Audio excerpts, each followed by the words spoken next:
Yes, he did.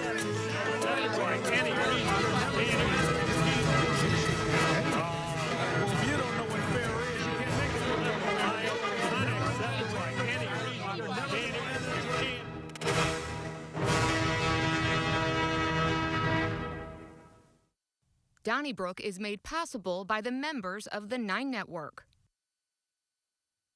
KaKaw. The BattleHawks kick off Sunday in St. Louis. Among the topics we're going to discuss on this edition of Donnybrook.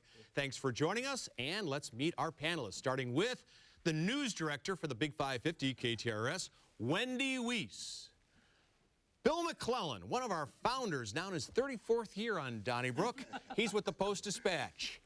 Another founder, and he's writing these days for the Riverfront Times, and he's the host of the Ray Hartmann Show, weeknights at 9 on the Big 550 KTRS, along with Mr. Alvin Reid from STLmag.com, the St. Louis American, AM 590, and you heard him this afternoon on the Dave Glover Show on 97.1 FM News Talk. Wendy.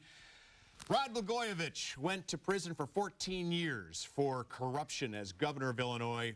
But as it turns out, he was commuted this week. His sentence was anyway by the president of the United States. And so he gets out now after 8. Was that a good move by the president, Donald J. Trump? I think it was an it certainly was an interesting day because there was just a rash of commutations, pardons, and you're trying to figure out, okay, because this president, even though he does seem to be, he seems to have a really, lightning fast attention span, there's always sort of a method to the madness and what's happening. So we were looking at the tea leaves and trying to figure out. I think he literally pardoned Rod Blagojevich because of the time that they were together on Celebrity Apprentice. If you believe what the White House, seems to be saying, they believe he was the president believes he was over-prosecuted, over-sentenced. Blagojevich calling himself a Trumpocrat now. A lot of joy in Mudville, and I don't know what this means for the future. I don't know if he'll go out on the stump. I don't know if anybody would want him. Well, I thought he was over-sentenced. I agree. I don't like Trump pardoning people. I'm not a Trump fan, but I thought Blagojevich was over-sentenced, and I thought people making a big deal about him wanting to sell Barack Obama's Senate seat was silly. I mean, what is he supposed to do? Give it away? Yeah, we said this going back 8 years, and make myself feel old. I've been on, every week for 10 years. But when that first happened, I thought he would never really end up in prison because I just thought that I don't think what he did musters a felony. I think when you try to shake down a children's hospital after you have, tried to sell a Senate seat and you're really, really indignant about it, don't bring yourself out or don't put yourself up there like Jean Valjean because he was a political prisoner and this was that was part of his press conference, and I think that was kind of overstepping. This had nothing to do with Blagojevich. This was part of Donald Trump, who's the historian Mr. Meacham calls us now, currently, who's not given to hyperbole, a functional monarchy. I mean, this is a president that's on. No, wait. Let me. Okay. Do I get to speak? Well, I am talking about Blagojevich. This is about Donald Trump doing his little pardon tour, mostly on crimes that he's either committed himself or his friends are. It's got nothing to debate about. Ray, you remember Mark Rich, who was the Clinton donor who got the pardon. Here we go. What about his? So what did John Meacham have to say about Bill Clinton? Was that a monarchy? This is in the context of everything's going on with DOJ, in the context with I'm sorry. Under Clinton, did they have 2,500 former feds calling for Barr to resign? The point is, this is part of a national story, and to focus on Blagojevich, I mean, we agree. Bill Clinton was beloved by the local show, but I'm saying the local angle of this is he's part of a national story. The Illinois governor in prison was released. That's a local story. I didn't say it wasn't local. I'm saying that this had nothing to do with the merits or not or lack thereof of Blagojevich's case. That's all. If I were president, and that's a long shot, let me tell you. If I were president, and they said like, hey, just give me 10 people whose sentences you were going to commute or pardon or whatever. One of them. He would have been one of them. And I, you know, like Democrat, Republican, I said like, I think old boy here didn't deserve, you know, what he got, so I'm gonna let him out. All right, DeBarlo got out. He's from Ohio, whatever. But like I say, Blagojevich, I just don't think he should have been there. And by the way, all of the You don't think he should have been in prison? all of the animosity and all that, I'll tell you what. If Donald Trump pardoned me and I got a prison, I'd be happy, and I would go on TV and say, "Thank you, Mr. President." sure, right. Like, Sure, I'm sure. not. Look. No, the I whole think you're thing is right. like, And I don't think we've seen the last of him. Was And this- apparently, was this- and we have, was okay. this- You took the was words this to right out set of my us- mouth. Okay, now was let's this move to- on because of time. Let's move on. Was Let's this to set us up for a pardon of Roger Stone, who was Of sentenced? course he's going to be That's what I pardoned. keep Of saying. course he By the way, will. Blagojevich, the reason he, and I agree with you guys about the sentence, the reason he got it was probably no convicted felon in history was less apologetic and more arrogant than Rod Rod Blagojevich. Blagojevich. But the other thing is, That's don't why forget. he got it. Don't I'm forget not about saying it's right. Blagojevich. In his first round, Right. 17 of the 18 counts, he was found innocent by the jury. And he actually was successful in the 7th Circuit Court of Appeals, and he never took a dime. It was all talk.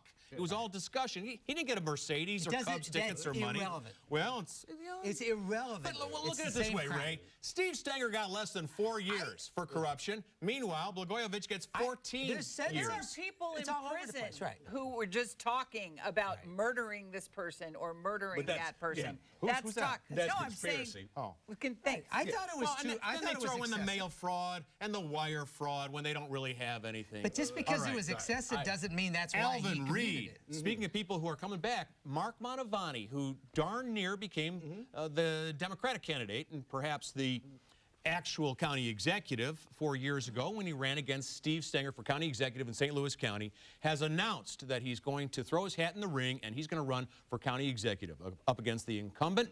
That'd be Sam Page and the county assessor, Jake Zimmerman. So, handicap for us, the chances of Mark Mantovani. Oh, I think he's the prohibitive favorite going into it. I think right now, you know, Sam Page inherited a mess, has had to work with it, but I think people look at him and say, like, still part of that old county thing, you know, like, let's move on. You know, Jake, God bless him, but I think only 2 people are going to run. By the time August gets here, I think there'll be 2 people on the ballot. I don't know which of the 2 is going to drop out, but one of them is. I don't agree. I can almost guarantee that. I disagree. I mean, I think that I think all 3 of them. It's the first time ever in St. Louis County government history that there's been 3 established, well-funded, experienced candidates with a resume, and they're very different. I don't think anybody's prohibitive favorite. I do think that they're very different. I had Mantovani on a show, and the one thing that stands out about Mark Mantovani is he is willing. He's the only public official I've heard willing to talk openly about the need to bring St. Louis City into St. Louis County. And that's normally like the 3rd rail of local politics, and he's doing it, and he does it with, really, I have to say, very eloquently. I'm not taking, I mean, I don't know. I think it's 3 interesting candidates, and I don't think there's any reason to expect any of the 3 to drop out. Jake Zimmerman's got very solid, you know, his record as assessor, and and interestingly, exuberance. both Jake Zimmerman and Sam Page ran unsuccessfully for statewide office. Zimmerman ran for treasurer, and Sam ran for lieutenant governor. These are experienced politicians, so it's going to be a really interesting race. I'd be amazed to see an assessor win anything, though. That's like being a tax collector. Right. Yeah. I mean, you know, people don't like it when their homes, I mean, they like it if you say, hey, your home is really worth a lot of money, but not if you're the assessor and you say that. He's got a really good I would answer. say, Ray, I would disagree. I don't know if they're that experienced as politicians. Sam Page has never won county-wide. He was a county councilman, right? And then Mark Mantovani has only run once. So it's not like... Now, Mantovani has not been in politics. He makes the point that he's not. He's only run once. I'm saying you're throwing him in there. I'm saying all 3 of them are established, serious candidates. We've never had more than 2. And for all we know, somebody else will get in the race. But right now, let me ask you then about the new wrinkle, if there is one. And it's been reported now that Winston Calvert, who's the chief of staff for Sam Page, was a lobbyist for a company that sells communication devices like telephones to jails, etc. And he then joined the Page administration this past March when Sam Page became the county executive when Steve Stenger went to jail. Well, it turns out the county contract for the jail communications, the tablets and the phone, etc., went to the company that Winston Calvert had lobbied for. Now, Winston Calvert was not a lobbyist, of course, for the company when he was the chief of staff for Sam Page. Nonetheless, does this concern you? It's sort of an inside baseball story. I don't know what to think of it yet, because Tim Fitch is quoted, who I respect greatly. He was quoted as saying in the Business Journal that the county council didn't know about that. Mark Harder says the same thing. I reach out to Doug Moore, who is Sam's spokesman, insists that, first of all, he was only there a couple months and that they did know. It's kind of he said, she said about all that. What's really interesting is part of this story that gets kind of missed is about how do we treat the prisoners. And the current company that's coming in second right now and complaining has had all these excessive charges on the 1,000 or so inmates at the county government center. So the real issue is how people are treated. If you put in money to help a prisoner make a phone call, there's a service fee. There's all kinds of stuff that makes it actually more interesting I than think this. it's unseemly for Sam Page's chief of staff to have been the lobbyist for the company that gets it. And there's a little dispute. I mean, Jeremy Kohler's written a couple stories about how there's complaints how this contract went. And to have the county executive's chief of staff be involved as a lobbyist, that's not good look at all. Sam Page, on the heels of someone like on the heels of somebody like Steve Stenger, he has to keep that hat as white as he possibly can. Because he's running. Well, and that's what he promised in bold type, you know, when he came into office. And so perception is reality at this point. And why is it so hard when you hire somebody to do a job, okay? Don't you sit down and say, like, all right, what you got? What you got that's going to blow back in my face? I'm not talking about your this and that. I want to hear from you right now. What are you working on? What is it about? How is it going to fly in my face 2-3 months from now? And if he didn't have that conversation, he should have. And if Calvert didn't bring it up, just happened to forget, well, then I'd be ready to get rid of him right now. Now, according to Ernie Tracus, who's also a member of the county council, when this issue came up in meetings, Calvert would excuse himself and he would leave. So there's that. And there's also, isn't it also true, how can we sit here and actually judge unless we have the 3 contracts in front of us and we can compare what everybody's offering? Well, that would make an interesting show. We could but what I'm saying is we're kind of speaking blindly. We can't judge. We can't judge unless we see the contracts. I don't think that your chief of staff, you should hire a lobbyist as your chief of staff. I mean, there's just too many conflicts that come up. Too many potential conflicts. I mean, I used to be on the Kirkland School District Foundation. Now, let's say something I was involved in was up for a contract. They said, well, every time they discussed it, Alvin left the room. Yeah. Everybody said, right, exactly. And then they got the contract. They're like, oh, I didn't have anything to do with it. I was out of the room. Well, first of all, you introduced Bill and I. You introduced Bill and I every week. Have been out here 33 years. We've been arguing without facts for 33 years, and we're not going to have you treading on our deal. Fair enough. Bill McClellan, great column on Sunday when you took a look at some women who were applying for a medical marijuana license. And the state of Missouri recently announced the winners, the companies that'll be able to grow marijuana, infuse it with CBD and all that for products, and then actually distribute it with their dispensaries. Well, these women didn't get the contract, even though they had a lot of experience in this area. And now some people are saying the process is not transparent. We don't even know the owners of the applications in the state. There was a third party out of Nevada which was supposed to have a blind test and pick among the thousands of applications the 700 who would get the licenses. But you know what? We don't really know if there are connections to the winners, because we don't even know, because the state's not telling us, who is actually applying for these contracts. Do you think we need a little more transparency? Oh, I blame the governor. I think we need to blow the whole thing up. You know, when we did this initiative for medical marijuana, it was such a good thing. And then you turn it over to Jefferson City, and it lies at the feet of Governor Parson, who immediately puts a legislator who's about to be termed out in as medical marijuana director. the guy's experience was he was a manager at Walmart, and I've interviewed and know enough Walmart employees not to have a lot of faith in the Walmart managers, and nothing about marijuana. And the next thing you know, Steve Tilley's lobbyist firm is all over this, and we get some crazy results, and we have predatory payday loan lenders getting contracts, and people who should not get. You know, this marijuana thing, I think, is a democratic issue. You know, you got black people, you got musicians, you got hippies, and the Republicans shouldn't be involved. If we ever get medical meth, then they can be there. Wow. But this is ridiculous what they've done with the medical marijuana. And to follow up on that, let me tell you what, the only problem they have over there in Illinois, and it's beyond just medical, because they've had that a long time, the only problem they have over there is they're running out of everything. Right. It is smooth as silk over there. Read the articles. Everybody's saying, like, no muss, in the governor's defense, there was a Republican state rep who didn't get a contract, and he's upset. Is his name Senator Ibley, Representative Ibley? Right. I'm sure I got the name wrong. He's asking the same questions I think I would ask if I didn't get one. But he's connected and he didn't get it. People say, how come we didn't get a license? We're not only going to not tell you why you didn't get a license, we're not going to tell you who did.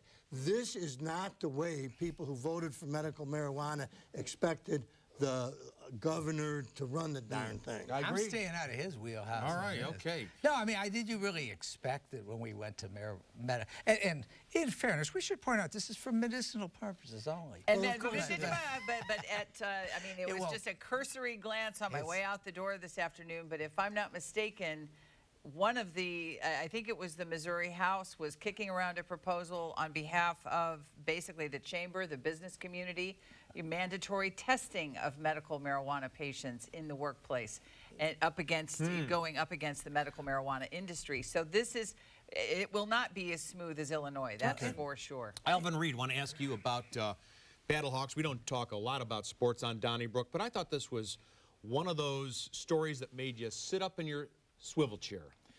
The BattleHawks on Sunday were up against the St. Louis Blues, the defending Stanley Cup champions, and the ratings were about double for the BattleHawks. OMG. What did you think of that? You know, when I first heard that, I said, like, I told somebody, I said, like, no, I think you're referring to a week ago Sunday. And I hadn't seen that story. It was earlier in the same day. And he said, like, no, this is week, Sunday. Against Houston. Against Houston, and then right up against each other. I thought, like, I'm the same way. Like, really? But let me tell you what.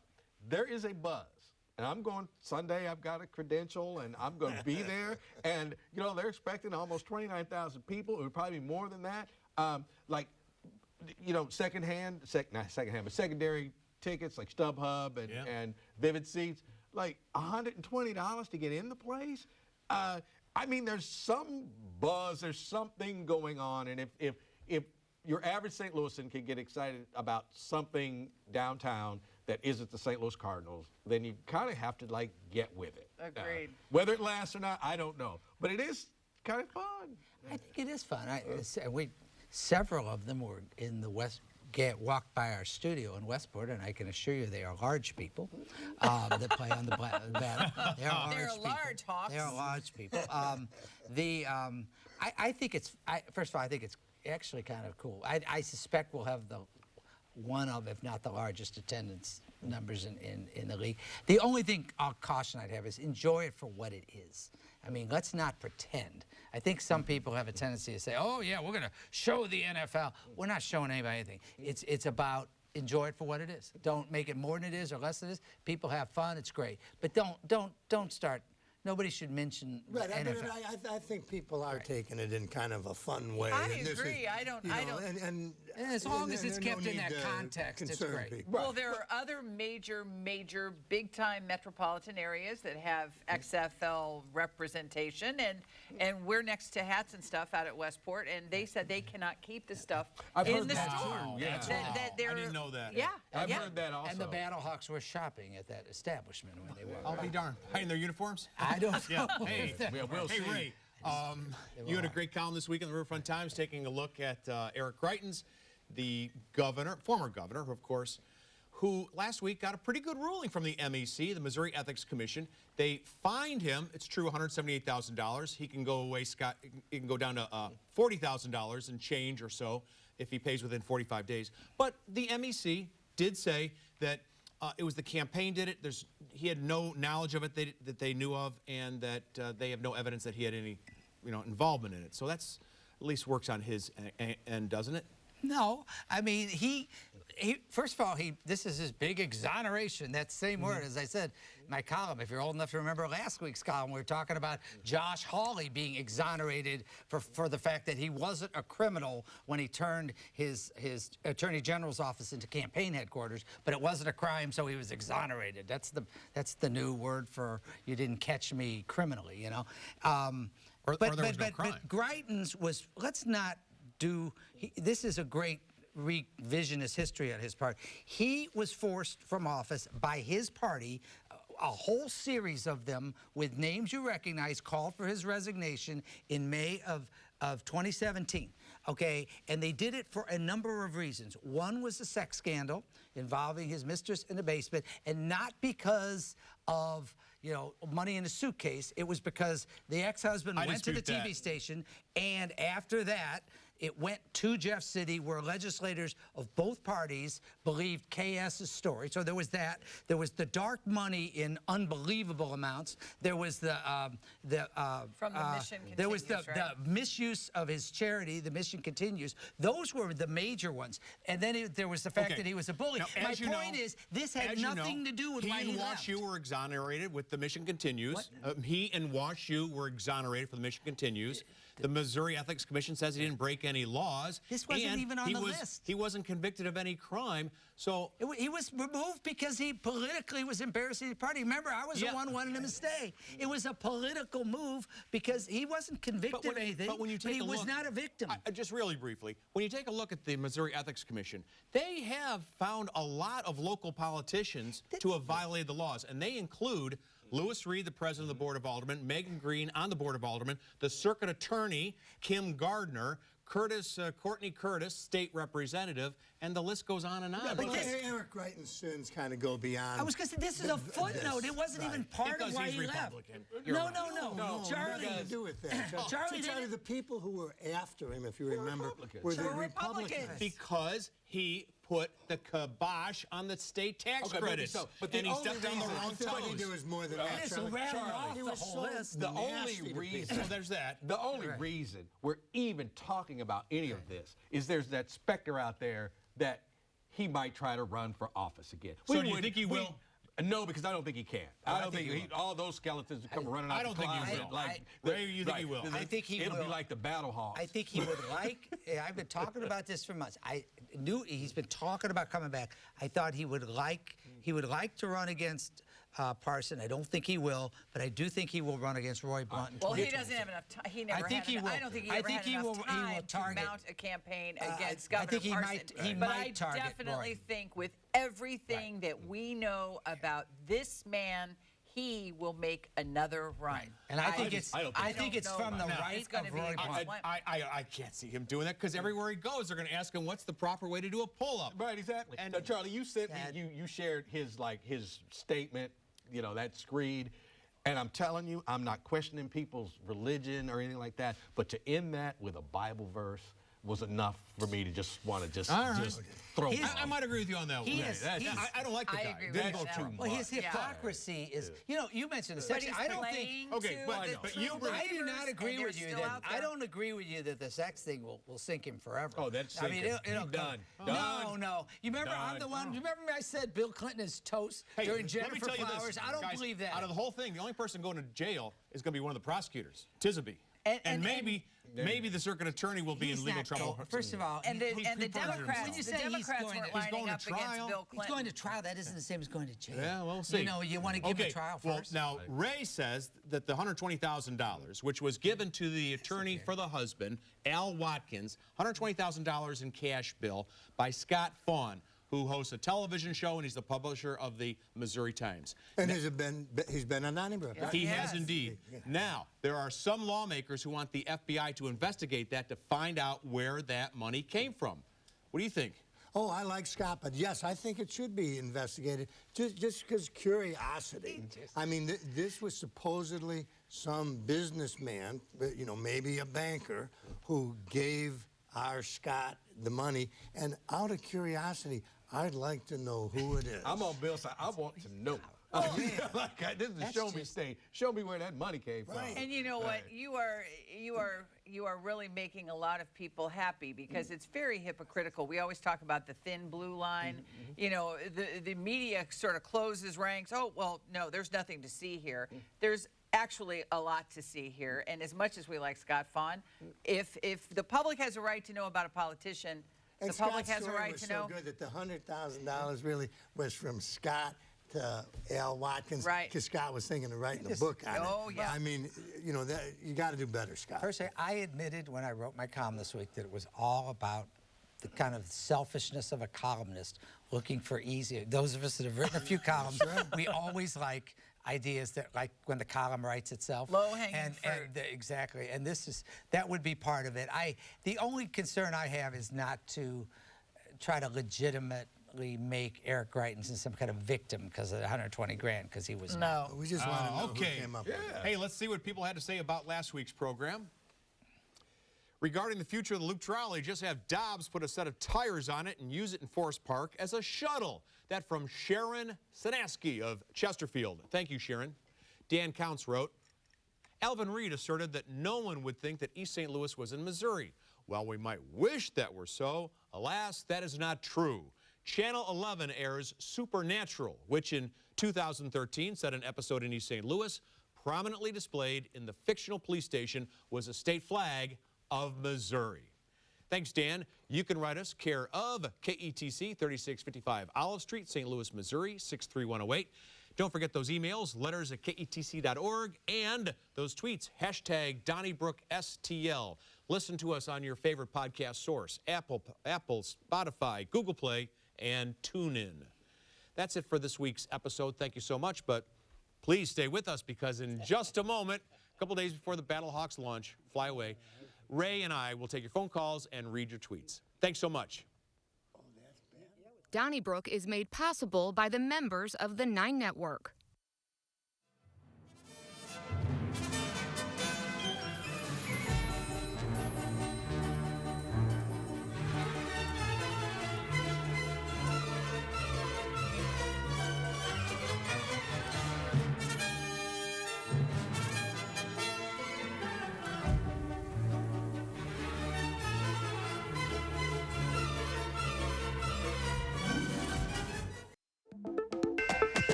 We're back.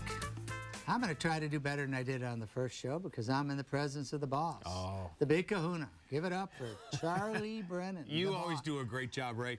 And hey, folks, tonight we're going to ask you, if you're a regular caller, hey, take the night off and call us next week. We want to encourage new callers tonight, so we invite you to call that number at the bottom of the screen. That is, you can call tonight if you haven't already been on the air in February. How does that sound?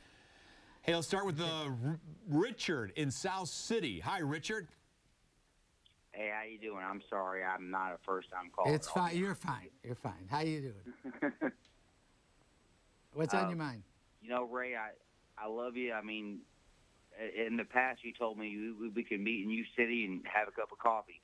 We still. But I gotta disagree with the whole Governor Illinois thing. Blagojevich. I just I don't agree with it, and I think that if you get spend the time, we should do your time. And I'm gonna throw something else out there too. Blagojevich, I'm sorry. Right. Yeah. What are you saying about the governor? You think he should not have gotten out? Correct. I agree. I agree with you about that. Yeah, I guess. Okay, right on. No, but the question is, so do you think he got a fair sentence with 14 years? I mean, these politicians, man. I mean, I'll be honest with you. I mean, they anybody else in the streets would get 2 times as much. Yep. 2 times as much. And Well, I'm going to throw something else out there too. Okay. And this is pointed towards you, and I do respect you, man. But on page 2 of your Riverfront Times, on page 2 you got the Rick Noble, and he is not a good attorney. He's not a good attorney at all. Well, thanks. Thanks for the phone call. Just thank you for that. Just so people know, I did start the Riverfront Times and sold it. I am just a weekly columnist, and I have great respect for the people that own the paper, but I don't have anything to do with it. I've heard good things about Rick, but I'll say this.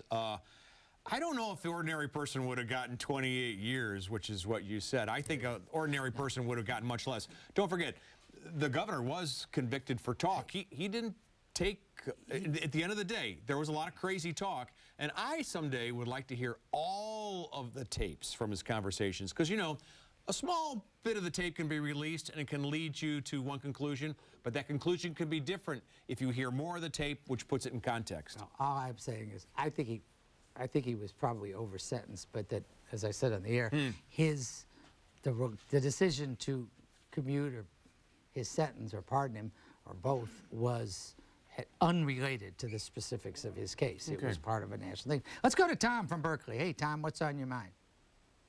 I'm doing fine, thank you. Let's start off with Ray and get our ducks in a row. How many exonerations and commutations did Trump issue as opposed to Obama at this point in his presidency? I have no idea. Well, That's Obama released a lot, but don't forget. Hang on a second, you asked a question. I just want to jump in here really quickly here, my friend. Let him talk. No. Let's take a look at the judge in Roger Stone's trial and shenanigans that she put on, and the foreperson of that trial and the shenanigans that are going on there. When you say this, Ray, get your ducks in a row, your facts straight. Okay, now let me jump in here. Waterboard All right, thanks a lot for the call. Sure appreciate you joining us tonight. What happened with Obama, you're right, he did a lot of that, but most of them were for the drug offenses, right? So it's a little bit different. It wasn't for the celebrity connections. I wish Tom hadn't gone away before I could get my ducks in a row, but just to be clear, the thing that concerns me, if it's said over enough, like the shenanigans of the judge. I'm not sure what shenanigans he's talking about Judge Jackson doing in the Roger Stone case. I don't think she was doing any shenanigans.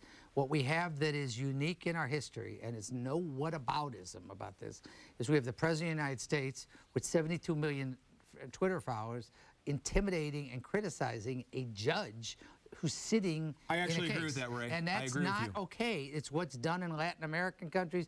We have to have, it is not partisan, by the way. I agree. We cannot have that happen, and it's happening. Well, who's next? Was that Tom in Berkeley? That was Tom. This is Bob in St. Louis. Hi, Bob. Hi, how are you doing? Good. Bob. What's on your mind, Bob? Eric Greitens has been on my mind for quite a while. I think the country dodged a bullet when he was forced from office. And I don't think he should be eligible to run for office again until and unless he reveals the sources of his funding.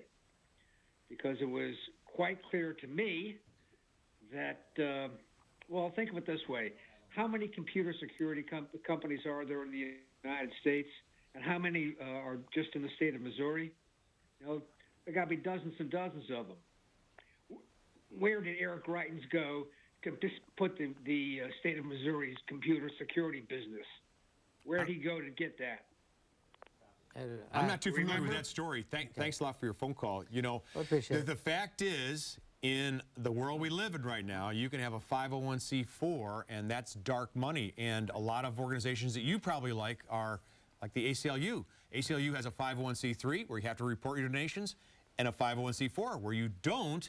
And that's the law now that both sides are taking advantage of, and there's not that much transparency. Yeah, let's be clear about something. Eric Greitens, who I'm obviously not a huge fan of, didn't commit, wasn't convicted of a crime here. I mean, he's got the right to run. I mean, the thing that is important, though, is to remember he was forced by his own party, not by any liberal media, not by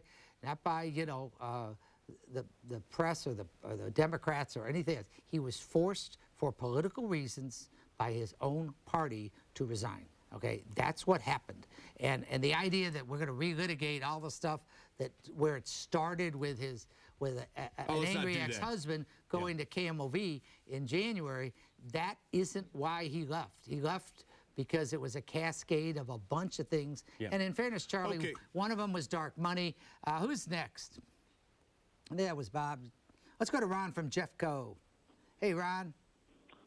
Hey, how are you? Good show tonight. Thanks. Thank you.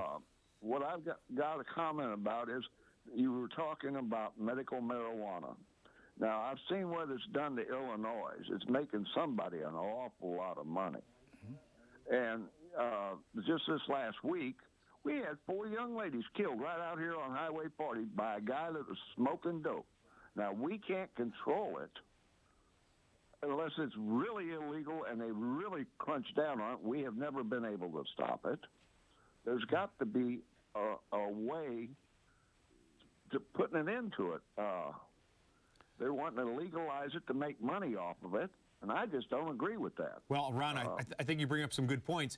Although it's true that the man who tragically killed those 4 women, 2 women and 2 girls from Kentucky, did allegedly tell police officers that he had been smoking marijuana the night before, but we don't know until we really take a look at all the blood work and all that exactly what his blood was looking like at the time of the accident. I mean, it's a concern though when someone's in an accident like that, then tells the arresting officers that he had been smoking marijuana, but you can't jump to that conclusion just immediately. First of all, no one should drive impaired on any substance, whether it's marijuana, alcohol, which is the more common drug that people use when they drive. And that's a serious point. That said, even if you are troubled by marijuana, it is by far less dangerous as a drug than alcohol. And the one thing the 2 drugs have in common is prohibition against them failed miserably. Okay, and it's just, we can argue that as much as we want, but the fact is, it's pretty much over, I think. And I think within 5 to 10 years, prohibition for marijuana will be gone completely. Let's go to the Twitterverse. Why don't we? Greg Riggins, before Mark Mantovani is anointed county executive, Jake Zimmerman may have something to say about that. He should be a formidable and serious candidate for the county executive's office. And from Matthew Dean, 616, what's the point of the Ethics Commission if there is no accountability for breaking the law? Great questions. Good point. Great points. Thank you for the tweets. Keep them coming to hashtag DonnybrookSTL. Hey, Marianne, you're in St. Louis County. What's going on? Marianne, hi. How are you, Marianne? I'm just wondering what Mark Mantovani's political credentials are for running for an office in St. Louis County. Well, he's a former advertising executive, so he brings business experience. And I think he's got some good ideas. You know, Marianne, he, among other things, wants to make St. Louis County so attractive that kids don't move to Denver or Austin. And I don't know how he's going to do it, but I hope he succeeds if he gets elected. And Mark Mantovani also is a lawyer. Oh, is he? He got a law degree from Mizzou. I didn't know found that out last night on the air. And we've had an extremely successful business career. So, and as the tweet, as our person from the Twitterverse pointed out, Jake Zimmerman also has great credentials. It's going to be an interesting race, but Mark Mantovani, who only lost by 1,100 votes out of what a huge number to Steve Stenger in 2018, is certainly a qualified candidate for office. It'll be an interesting race.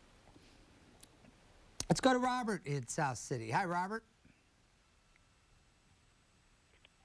Hey, hi, Robert. Jets, can you hear me? Yeah, we hear you.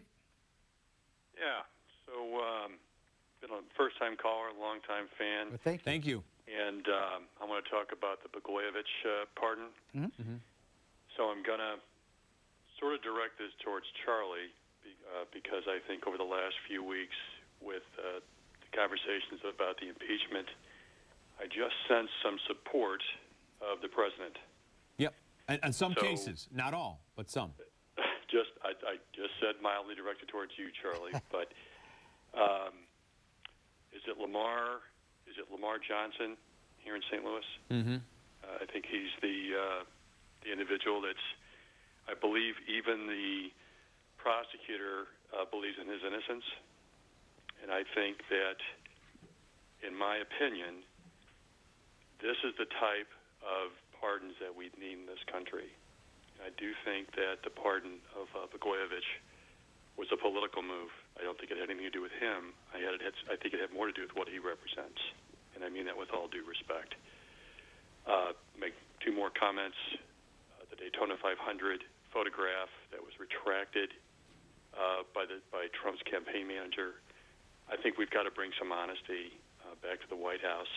And finally, when you think about all of the rancor that national politics creates, I wish we had more local participation in politics. And I'll take my comments off the air. Thank you. Thank you much. Thanks a lot for the call. I think you stated them all really well. Really appreciate it. Hey, let's go to Jorge in Ladue. Hi, Jorge.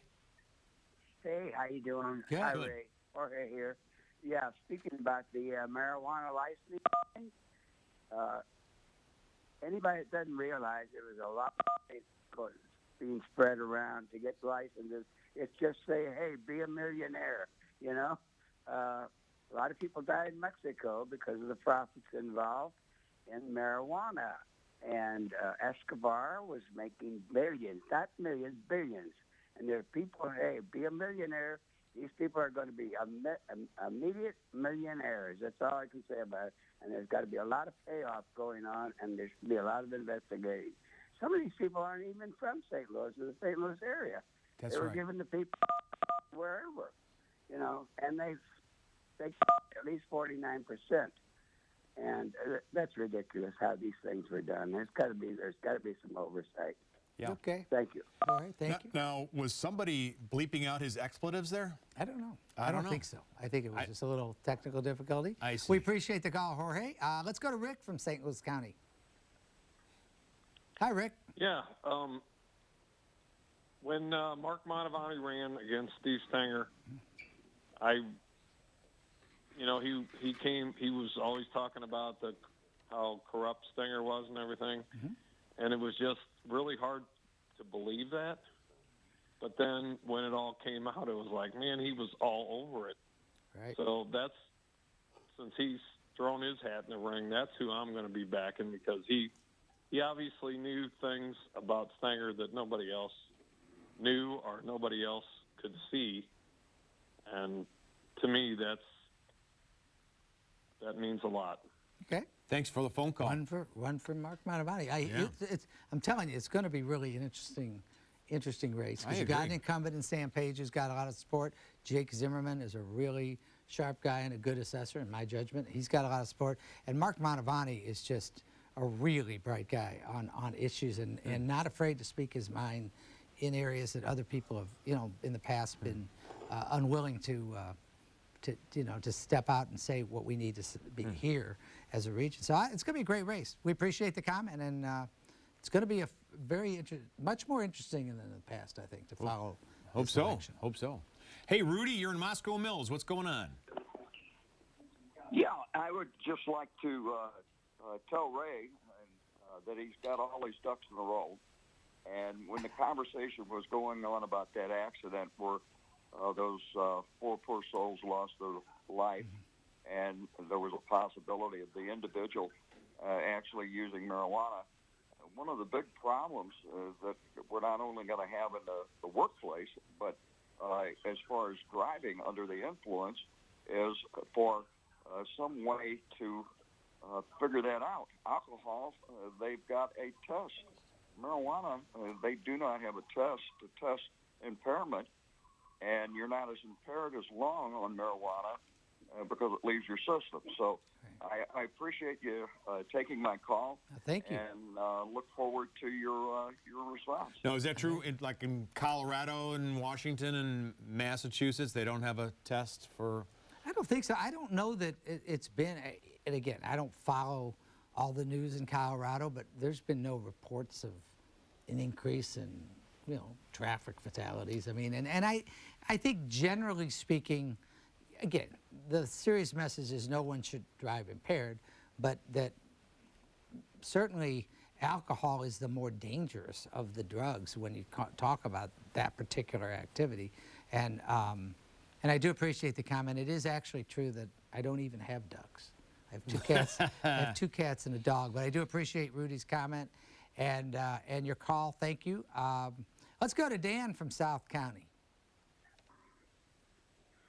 Hi there. I have a question about Mark Mantovani. Uh-huh. Do you really think that he's a true Democrat, or is he just running on a Democratic ticket, but really is a Republican?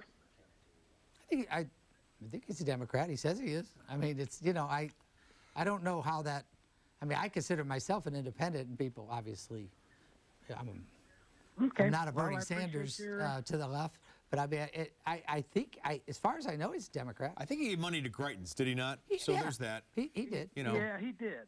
And, the Republicans haven't really fared well for the county executive seat in the past.